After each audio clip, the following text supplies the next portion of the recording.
남북교회 모처럼 와서 함께 예배를 드리고 이 장소에서 주님을 높일 수 있는 그런 현장에 함께 할 수 있다는 자체가 너무나도 주님의 큰 은혜고 감격임을 다시 한번 고백합니다.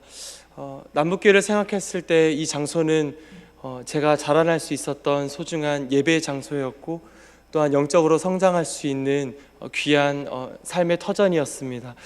잠시 남북교회에서의 삶을 제가 돌아보자면 중학교 때 시절로 돌아가게 됩니다. 제가 중등부 때 집으로 바로 가지 않고 교회를 항상 들리고 집으로 갔었는데, 그것은 자원함의 마음보다는 저희 어머니께서 강압적으로 장소에서 학생이 꼭 기도를 하고 집으로 돌아와야 된다 이렇게 얘기를 해주셔서, 제가 그 말에 반항을 할 수도 있었지만 그래도 잘 지킴으로 이 장소에 와서 기도를 했습니다. 아까 일부 예배 마치고 내려가 보니 예전 기도의 장소가 지금 식당으로 이제 아름답게 바뀌어져 있었는데요, 그 장소에서 늘 저는 기도를 하고 집으로 돌아오곤 했었습니다. 저희 비교의 대상이었던 저희 누님은 한 30분에서 1시간 정도 늘 기도와 말씀 보는 시간을 그 청소년 시절에 보냈다면, 저는 10분을 채 넘기지 못했던 시간을 겨우겨우 붙잡고 기도를 했고, 또한 말씀을 보려고 노력을 했었습니다. 하지만 지금 돌아보니까 그 짧은 시간이고 어떻게 보면 되게 미성숙한 모습일지 몰라도 하나님께서 그 소중한 시간을 사용하여 주셔서 제가 오늘 이 자리에서 여러분들과 함께 하나님의 말씀을 나눌 수 있는 것 같습니다. 날마다 새 일을 행하여 주실 그 하나님을 찬양하고 높여드립니다. 특별히 오늘 말씀을 통해서 남북교회 공동체는 제게 있어서 소중한 기억이라고 얘기를 할 수 있을 텐데, 선교는 부르심을 기억하는 것으로부터 시작된다고 저희가 함께 나누고 싶습니다. 기억한다는 것이 무엇이라고 생각하십니까? 기억이라는 것은 여러분들 모두에게는 정말 쉬운, 어떻게 보면 당연히 생각이 나는 것인지 몰라도 기억을 하고 싶어도 하지 못하는 사람들도 있고, 정말 잊고 싶은 기억 때문에 자살을 이루고 또한 생명을 던져버리는 수많은 일들 가운데, 기억이라는 것은, 어쩌면 소중한 기억을 한다는 것은 하나님께서 허락하신 귀한 선물이라고 얘기할 수 있을 것입니다. 가정 안에서 부모와 형제들과의 소중한 기억도 있고, 사랑하는 사람과의 그런 좋은 추억도 있을 것이고, 그리고 그거에 반대로 정말 잊고 싶은 기억이 생각나서 삶이 곤고해지고 피폐되어져 있는 그런 삶을 우리는 인생 가운데 경험하셨을 것입니다. 기억을 통해서 우리의 삶을 우리는 많이 지배를 받기 때문에 어떻게 보면 내가 기억하고 싶은 것만 기억하는 사람들도 있고요, 그것에 반해서 또 기억을 꼭 해야 되지만 우리가 놓치고 있는 것을 우리 인간이기 때문에 부인할 수 없는 사실일 것입니다. 지금 여러분의 삶에서 꼭 기억을 해야 되지만 놓치고 있는 것이 무엇인지 오늘 이 아침에 잘 돌아보시기를 간절히 기도합니다. 하나님께서는 분명히 말씀을 하셨고 우리를 불러주셨지만 그 부르심에 순종하지 못하고 그 부르심을 기억하지 못하고 그냥 인생을 낭비하고 있는 삶이 있다면 다시 한번 하나님 앞에 돌이키는 그런 축복이 이 예배를 통해서 일어나기를 간절히 기도합니다. 아침에 하나님 앞에서 우리의 삶에서 반드시 기억해야 하는 부분, 특별히 놓치고 있는 부분이 무엇인지 우리가 점검해 볼 때에 하나님께서 우리를 불러주신 그 부르심을 다시 한번 명확히 발견하는 축복이 오늘 남북교회 공동체를 통해서 일어나기를 기도합니다. 오늘 본문 말씀을 보니까 본인이 기억을 해야 하는 가장 귀한 것을 간직하고 있었던 소중한 한 사람이 등장합니다. 그 사람은 바로 갈렙이라는 사람이었습니다. 그는 45년이라는 시간 동안 하나님이 모세를 통해서 명하셨던 하나님의 약속의 말씀을 온전히 붙잡고 달려왔고, 오늘 말씀을 보니까 그 고백대로 내가 선언하고 믿음의 선포의 길을 걸어갔던 사실을 우리가 볼 수 있었습니다. 갈렙이 지금 회상하고 있는 여호와의 말씀은 여러분들이 잘 알다시피 출애굽을 하고 12명의 정탐꾼들을 모세가 세워서 가나안 땅을 정탐하게 만듭니다. 그 중에 10사람은 가나안 땅에 있는 거인들과 여러 가지 높은 그런 장벽들로 인해서 부정적인 보고를 하게 되었고, 하지만 여호수아와 갈렙만이 그 땅은 여호와께서 약속하신 우리의 땅임을 온전히 선포하고 그 이스라엘 백성이 들어갈 수 있도록 아름다운 그런 선언과 또 인도함을 가지고 있었다는 것입니다. 그러한 긍정적인 평가로 인해서 하나님께서는 여호수아와 갈렙만이 유일하게 약속의 땅에 들어갈 수 있었던 출애굽 1세대의 사람으로 세워주셨다는 것입니다. 이처럼 40년 이상의 긴 시간이었지만 하나님께서 처음 약속하셨던 변함없는 그 약속 앞에 붙잡고 있었던 갈렙의 삶을 오늘 아침 우리가 함께 지켜보면서, 함께 돌아보면서 우리에게 주셨던 그 부르심과 우리를 불러주신 하나님의 음성을 다시 한번 깨닫는 귀한 시간이 되기를 간절히 기도합니다. 무엇보다도 본인이 기억하고 간직해야 할 것을 갈렙은 분명히 알고 있었습니다. 하나님의 약속이 온전히 성취될 것을 확신을 하고 있었다는 것입니다. 우리의 삶을 돌아보십시오. 기억해야 할 것들을 만약 잊고 살고 있다면 우리의 생각과 마음은 하나님의 뜻에 어긋난 행동을 할 수밖에 없는 존재가 바로 저 여러분이라는 것입니다. 하지만 오늘 본문 말씀을 통해서 우리에게 도전을 주는 메시지를 기억해 보면 바로 하나님께서 약속하시고 우리 한 사람 한 사람을 불러주신 그 부르심을 소중하게 기억하고 반응을 하자는 그런 갈렙의 도전적인 정신을 잘 배우기를 간절히 기도합니다. 다윗이 인구조사를 왜 했다고 생각하십니까? 자신의 위엄과 힘을 나타내기 위해서 자신의 군대와 자신이 번영했던 그 왕국이 얼마만큼 위엄을 나타냈는지 다윗은 하나님께서 원치 않으셨지만 인구조사를 하게 됩니다. 사실 다윗의 인생을 살펴보면 처음부터 그렇게 여호와가 원하시지 않는 일들을 행하는 그런 인물은 아니었을 것입니다. 그가 왕의 자리에 올랐을 때 사울은 천천히요 다윗은 만만이라는 백성들의 칭송을 받았던 위대한 왕이 바로 다윗이었습니다. 그리고 우리가 잘 알고 있듯이 골리앗과의 전쟁, 아무도 나서지 않았던 그런 상황 가운데서도 전쟁은 여호와께만 속했다는 그런 믿음의 고백을 통해서 나아갔던 것이 바로 소년 다윗의 모습이었습니다. 왕위를 계승하고 다스릴 때에도 수많은 전쟁에서 승리했던 바로 승리자가, 하나님의 마음에 합한 자가 바로 다윗이었다는 것이었습니다. 하지만 그 다윗이 여호와가 원치 않으시는 그런 인구조사를 하게 된 계기가 무엇이라고 생각하십니까? 과연 범죄하기 위해서 태어난 존재가 다윗이었습니까? 오늘 하나님의 말씀 역대상 21장 1절의 말씀을 우리가 한 목소리로 같이 읽겠습니다. 사탄이 일어나 이스라엘을 대적하고 다윗을 충동하여 이스라엘을 계수하게 하니라. 아멘. 사탄의 죄의 속삭임은 견고해 보였던 다윗을 충동질했다고 오늘 말씀은 분명하게 얘기를 하고 있습니다. 아무리 충성스러워 보이고 아무리 완벽한 자세 가운데 있다 할지라도 사탄의 한순간의 충동질로 인해서 결국은 죄를 범하였던 다윗의 모습을 돌아볼 때에 그렇다면 리더의 죄악, 다윗의 죄악으로 인한 결과는 무엇이었습니까? 바로 무고한 인구 7만 명이 죽어나가는 그런 여호와의 심판이 그 땅 가운데 있었다는 것입니다. 가룟 유다를 한번 살펴보기를 원합니다.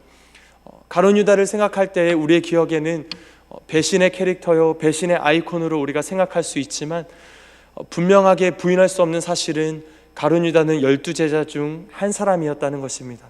예수님의 부르심에 순종했고 예수님의 그 기적을 체험했고 이적을 행하시는 예수님 곁에서 생활을 했고 무엇보다도 권능을 받아 귀신을 쫓았던 그런 12제자 중에 한 사람이었다는 것입니다.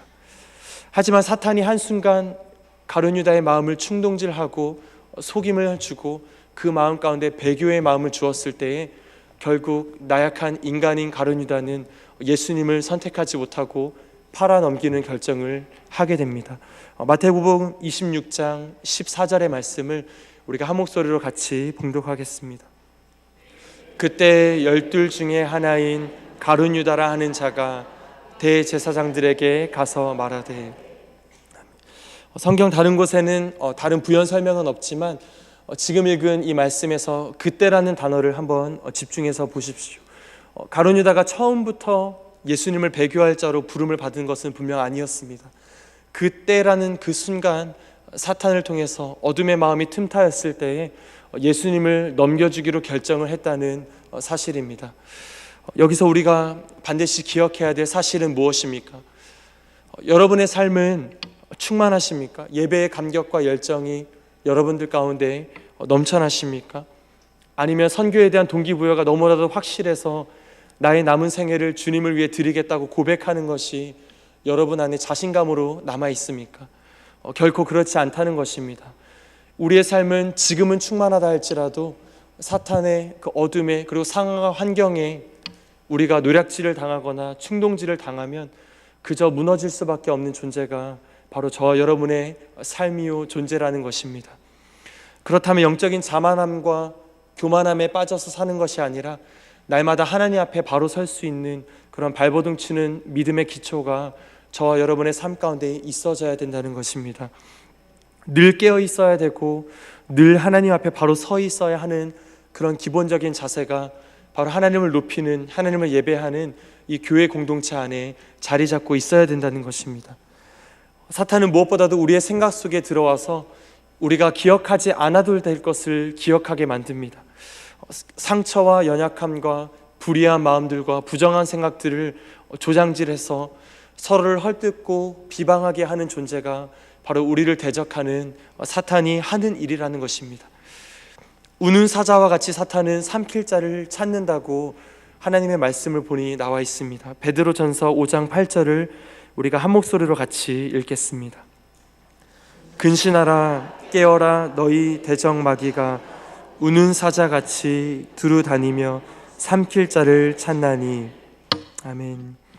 하지만 오늘 본문에 등장하는 갈렙은 이 말씀에서처럼 그를 방해하고 약속을 지워버리려고 하는 어둠의 생각으로부터 45년 전에 하나님께서 주신 소중한 약속을 지속적으로 붙잡고 달려가고 있었다는 것입니다.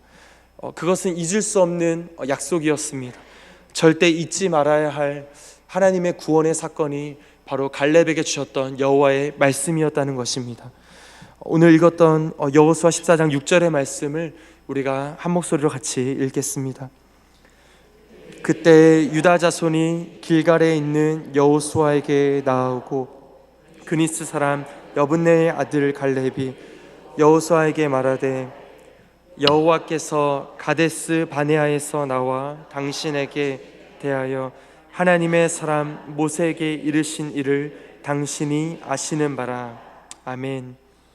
하나님께서 하셨던 약속을 분명하게 기억했던 갈렙의 고백입니다. 45년이라는 시간, 어찌 보면 너무나도 긴 시간입니다. 그 사이에 방해도 있을 수 있고 마음을 잃어버릴 수 있는 수많은 사건들이 갈렙에게는 있었을 수도 있습니다. 하지만 오늘 본문을 보니까 갈렙은 담대하게 나아가서 본인에게 주셨던 하나님의 부르심을 고백하고 있었던 그런 말씀을 우리가 볼 수 있습니다. 사람들은 돈을 벌고 재정을 모으고 부를 축적하다 보면 우리를 불러주신 하나님의 부르심을 잊을 때가 참으로 많습니다. 하나님의 부르심을 뒷전으로 내몰고 우리의 마음의 중심에는 내가 원하는 일에만 집중을 하고 내가 할 수 있는 것에만 힘을 쏟고 열정을 쏟아 나아가는 삶이 바로 저와 여러분의 삶이라는 것을 부인할 수는 없을 것입니다. 사람의 욕망은 너무나도 끝이 없어서 채우면 채울수록 우리는 더 곤고해지고 공허해지고 더욱더 큰 욕망이 생기고 이것을 위해서 죄를 범죄하는 것이 바로 인간의 본성일 것입니다. 이러할 때 우리는 다시금 하나님의 부르심을 온전히 기억하는 축복 가운데 나아가야 될 것입니다. 그러한 부르심이 설령 여러분들이 가지고 있는 체질과는 정반대가 될지는 모릅니다. 내가 원하는 것이 아닐 수도 있고 인간적인 나의 모습에서는 할 수 없는 부분이 바로 하나님의 부르심일 것입니다. 하지만 그리한다 할지라도 부르심을 쫓아가는 축복이 우리의 삶 가운데 다시 한번 시작되어지기를 간절히 기도합니다. 여러분들 안에 하나님의 부르심이 있습니까? 그 부르심을 기억하고 계십니까? 아니면 바쁜 현실 가운데 내게 주신 부르심은 뒷전으로 하고 우리에게 처한 환경에만 급급해서 살고 있는 모습이 바로 우리의 모습입니까? 오늘 이 예배를 통해서 주일 아침 하나님께 다시 한번 고백할 때에 하나님께서 허락하신 거룩한 부르심이 저 여러분의 삶 가운데 다시 한번 밝히 보여지기를 간절히 기도합니다. 선교는 부르심을 기억하는 것으로부터 시작된다는 하나님의 기본 원리가 우리 마음 중심에 온전히 심겨지기를 기도합니다. 두 번째로 여러분들과 함께 나누고 싶은 부분은 바로 선교는 담대함이 필요하다는 사실입니다. 쉬운 결정은 분명 아니었을 것입니다. 오늘 본문 배경을 보니까 유다지파부터 시작하여 이스라엘의 모든 족속들이 지파별로 요단 서쪽 땅을 분배를 받기 시작합니다. 여호와의 뜻에 순종하기 위해서 제비를 뽑았다고 14장 1절에서 5절에서는 나오고 있습니다. 하지만 갈렙의 담대함이 오늘 본문을 통하여 나타나고 있습니다. 갈렙은 그 누구도 앞서서 원하고 그리고 내가 택하고 싶지 않았던 헤브론이라는 땅을 정복하여 기업으로 삼고 싶다고 얘기를 하고 있습니다. 헤브론은 어떤 땅이었습니까? 아낙 사람들이 살고 있었다고 성경은 얘기하고 있습니다. 성읍 자체가 견고하다고 성경은 말씀하고 있습니다. 좀 더 성경을 살펴보면 헤브론이라는 땅에는 살고 있는 아낙 자손들은 정말 큰 힘을 가지고 있다고 성경 곳곳에서는 얘기를 하고 있습니다. 민수기 13장 28절의 말씀을 우리가 한 목소리로 같이 읽겠습니다. 그러나 그 땅 거주민은 강하고 성읍이 견고하고 심이 클 뿐 아니라 거기서 아낙 자손을 보았으며, 얼마나 아낙 자손들의 그런 비주얼과 강렬함이 컸으면 오늘 성경 말씀 민수기를 보니까 거주민이 강하고 성읍이 견고하고 심이 클 뿐 아니라 아낙 자손이 그곳에 있었다고 합니다. 그만큼 두려움을 주는 존재가 아낙 자손이었다는 것입니다. 또 다른 구절을 보니까 아낙 자손에 비교되었던 이스라엘 백성이 한낱 메뚜기 같을 것이라고 얘기를 하고 있습니다. 민수기 13장 33절의 말씀을 우리가 같이 읽겠습니다. 거기서 네피림 후손인 아낙 자손의 거인들을 보았나니 우리는 스스로 보기에도 메뚜기 같으니 그들이 보기에도 그와 같았을 것이니라. 사실 어떻게 보면 여호수아와 갈렙을 제외한 10명의 정탐꾼들의 그런 솔직한 보고는 거짓이 없었던 보고였습니다. 약속의 땅으로 분명히 받은 가나안이었지만 그 땅에 정탐을 했을 때는 성읍은 너무나도 견고해 보이고 너무나도 높아 보이고 너무나도 강한 군대가 그 장소 가운데 있었다는 것입니다.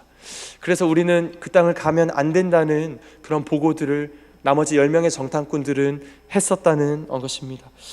특별히 그런 강렬한 힘을 느꼈던 여러 백성들, 족속들 중에 오늘 갈렙이 선택한 아낙 족속은 그야말로 가장 강력한 힘을 가졌었던 헤브론 땅에 살고 있었던 민족이었던 것입니다. 오늘날 우리의 삶을 돌아보면 우리는 어떠한 선택을 할 때에 우리는 조금이라도 더 쉬운 길을, 편안한 길을, 안락한 길을, 어떻게 보면 빠른 길을 찾는 것이 바로 저와 여러분의 습성일 것입니다. 그런 모습들 때문에 우리가 뉴스를 보면 버젓이 잘 지었던 빌딩들이 무너지기도 하고 잘 달리던 기차가 철로를 이탈하기도 하고 여러 가지 신속하게 그리고 안전하게 안락하게 하는 행동들로 인해서 인간의 죄악들 그리고 인간의 어리석음의 결과들이 많은 사건 사고로 나타나는 모습을 우리가 보았습니다. 하지만 예수 그리스도가 걸어간 그 길은 결코 지름길도 편한 길도 쉬운 길도 아니었다는 것입니다. 십자가의 길은 분명히 좁은 길이었습니다. 좁은 문으로 들어갔던 길이 바로 예수님께서 걸어가셨던 십자가의 길이요, 우리를 위하여 생명을 내어주셨던 그 소망의 길이었다는 것입니다. 오늘날 교회를 다니는 크리스찬들을 보십시오. 저와 여러분들의 삶 가운데서 그 누가 좁은 길을 기쁨으로 또한 자원함으로 달려갈 수 있겠습니까?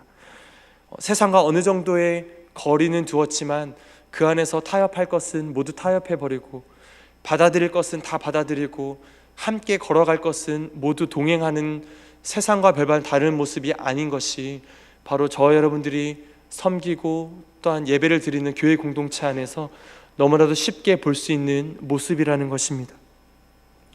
하지만 마태복음 7장 13절에서 14절을 보니까 예수님께서는 넓은 길, 세상이 선택할 수 있는 모든 길보다는 좁은 문과 좁은 길을 선택하라고 우리에게 가르쳐주고 있습니다. 마태복음 7장 13절에서 14절 말씀을 우리가 한 목소리로 같이 읽겠습니다. 좁은 문으로 들어가라. 멸망으로 인도하는 문은 크고 그 길이 넓어 그리로 들어가는 자가 많고 생명으로 인도하는 문은 좁고 길이 협착하여 찾는 자가 적음이라. 아멘. 선택의 기로에서 설령 선택해야 할 길이 협착하다 할지라도, 그리고 여러분들이 선택하게 되면 그 앞날이 안개가 자욱한 것처럼 거치지 않고 정말 갈 바를 모를지라도, 오늘 이 아침에 하나님께 드리는 선택과 하나님만을 선택하는 그런 문이 좁은 길이고 좁은 문이 되기를 간절히 기도합니다. 우리에게 생명을 얻을 수만 있다면, 설령 힘들고 우리의 고된 상황이 닥쳐온다 할지라도 바른 결정과 함께 순종의 열매를 맺는 아름다운 축복이 남북교회를 통해서 일어나기를 간절히 기도합니다. 오늘 본문 12절 말씀을 우리가 한 목소리로 읽겠습니다. 12절은 매우 중요한 오늘 본문 말씀 중 한 구절입니다. 그날에 여호와께서 말씀하신 이 산지를 내게 주소서. 당신도 그날에 들으셨거니와 그곳에는 아낙 사람이 있고 그 성읍들은 크고 견고할지라도 여호와께서 나와 함께 하시면 내가 여호와께서 말씀하신 대로 그들을 쫓아내리이다 하니. 아멘. 오늘 본문에서 우리가 읽었던 정말 중요한 말씀 중 어떻게 보면 가장 강조하고 싶은 말씀입니다. 이 산지를 지금 내게 주소서라는 그런 갈렙의 고백을 바라보면서 어렵고 두려움 가운데서도 하나님의 약속의 말씀을 신뢰하였던 그 갈렙의 담대한 선포가 우리의 믿음의 여정 가운데 온전히 있기를 기도합니다. 우리 인생을 돌아보면 우리를 억누르고 있는 아낙 자손들은 우리 주변에 너무나도 많을 것입니다. 또한 나를 억누르는 그런 세력들, 여러 가지 펼쳐지지 않는 많은 기도 제목들은 견고한 성읍들처럼 우리의 삶을 억누를 수도 있습니다. 하지만 가장 중요하게 우리가 기억해야 될 것은, 그러한 모든 상황과 환경 가운데서도 나와 함께 하시는 여호와가 나와 함께 하여 주신다면 어떠한 어려움도 환난도 아픔도 이겨낼 수 있는 힘을 능히 주신다는 사실입니다. 그 결과에 따라서 갈렙이 승리를 선포하고 그 땅을 향해 전진해 나아가고 결국은 그 땅을 차지했던 것처럼, 우리의 삶 가운데서도 인간의 눈으로 보면 너무나도 견고해져 보이고 두려움의 대상인다 할지라도 여호와가 나와 함께 하시다면 승리의 대합창을 부르는 축복이 저 여러분의 삶 가운데 있을 것입니다. 분명히 갈렙의 시선에서도 아낙 족속을 바라보았을 때는 두려움도 있었을 것입니다. 주변의 많은 지인들은 만류하였을지도 모릅니다. 그 땅이 아닌 다른 땅으로 우리가 돌아가자고 제안을 했을지도 모릅니다.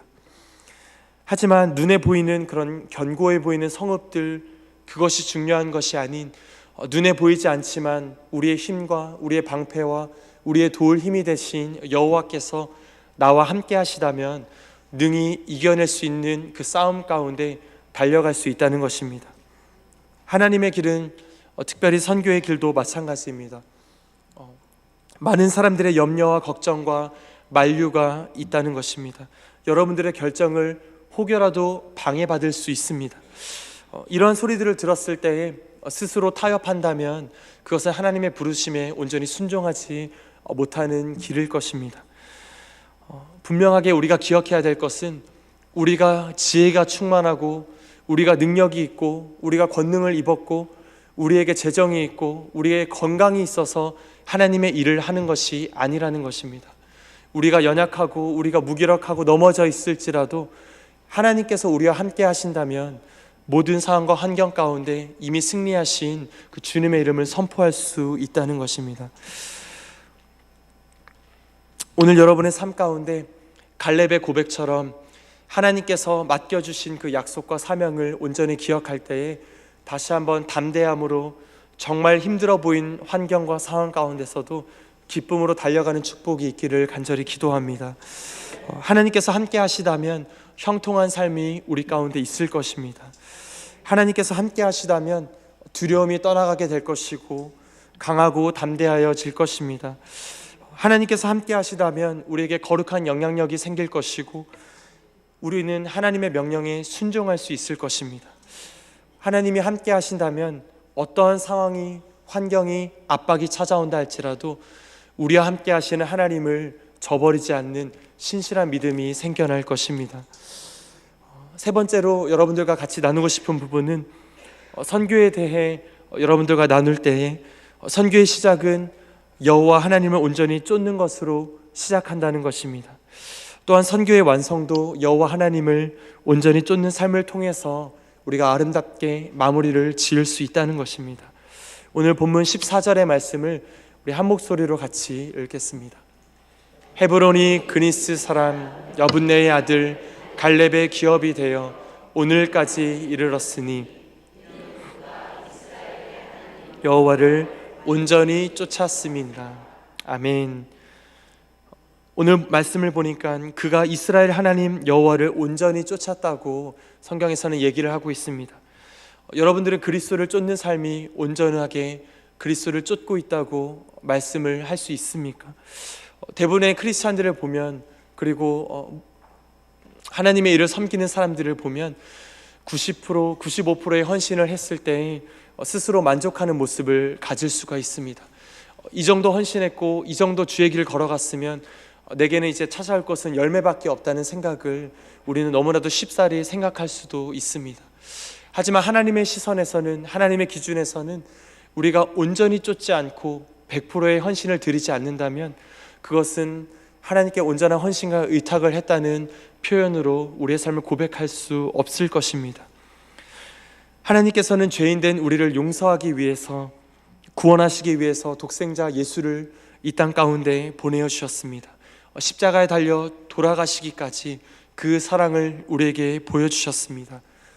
아낌없이 주셨던 그 예수 그리스도의 피로 인해서 우리는 끊어질 수밖에 없었던 하나님과의 관계가 다시 한번 화목함 가운데 회복되어졌고, 정말 창조의 목적대로 하나님을 예배하며 높여드리는 그런 거룩한 존재로 변화받을 수 있는 소중한 기회를 우리 모두 한 사람 한 사람은 얻었다는 것입니다. 예수 그리스도께서 이 땅에 오신 것은 우리를 적당히 사랑해서, 아니면 적당한 방법으로, 아니면 적당히 구원하기 위해서 오신 것이 분명히 아니었습니다. 이 땅에 오심과 죽으심과 부활하심과 하늘에 오르셔서 이제 곧 오신다는 약속의 그 말씀은 바로 하나님의 구원의 그 약속, 온전히 성취하기 위해서 이 땅 가운데 오셨다는 예수님의 그런 발자취였다는 것입니다. 그 복음의 능력을 전하는 우리 모든 성도님들의 삶도 바로 우리를 구원하시고 우리를 이끌어 주시는 예수님을 닮아가야 된다는 그런 사명감이 여러분들 가운데 있다는 것입니다. 우리는 연약하여 변심하고 변질할 수 있습니다. 쉽게 포기해버리는 모습이 우리 교회 안에는, 한국 교회 안에는 너무나도 팽배해져 있습니다. 그렇지만 이러할 때 예수님께서 친히 보여주셨던 온전한 헌신, 온전한 사랑을 우리 모든 성도님들 가운데 다시 한번 뜨겁게 임하기를 간절히 기도합니다. 하나님 앞에서 우리의 성실함을 어떻게 증명해낼 수 있겠습니까? 결코 비교할 수 없을 것입니다.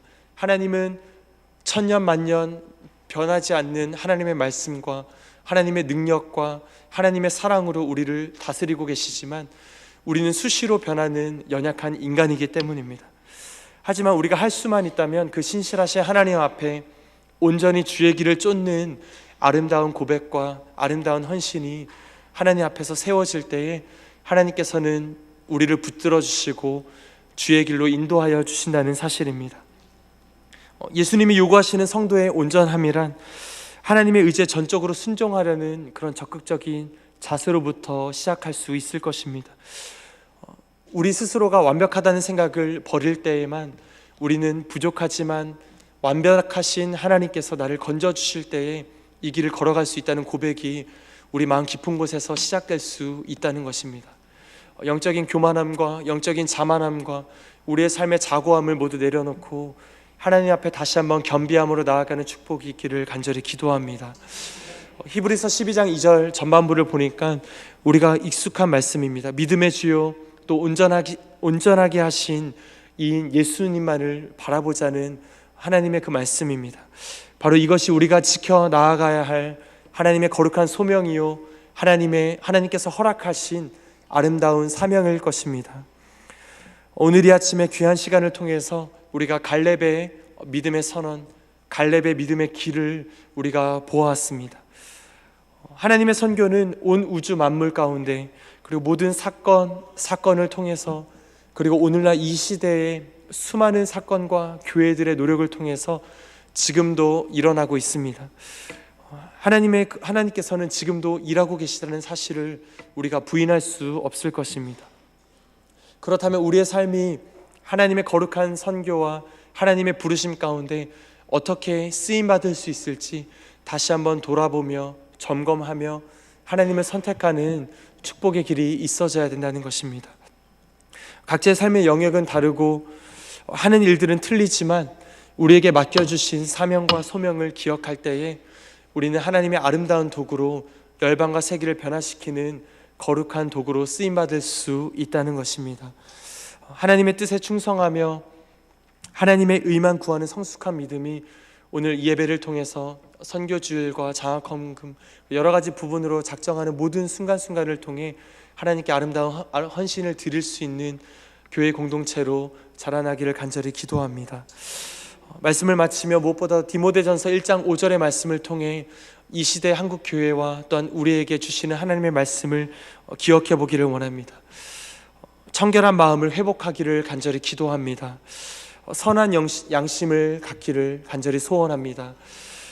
거짓이 없는 믿음에서 나오는 사랑으로 교회 공동체가 더욱더 품고 이 세상을 사랑으로 섬길 때에 예수 그리스도의 복된 소식이 열방 가운데 선포되어지며 전달되어질 것입니다. 이런 소중한 사명과 소명 가운데 불러주신 그 하나님을 찬양하며 높여드리며 이 길 가운데 가는 모든 여정 가운데 주님의 축복이 넘쳐나기를 간절히 기도합니다. 우리 말씀을 기억하며 우리 두 눈을 감고 우리 한 가지 같이 기도했으면 좋겠습니다.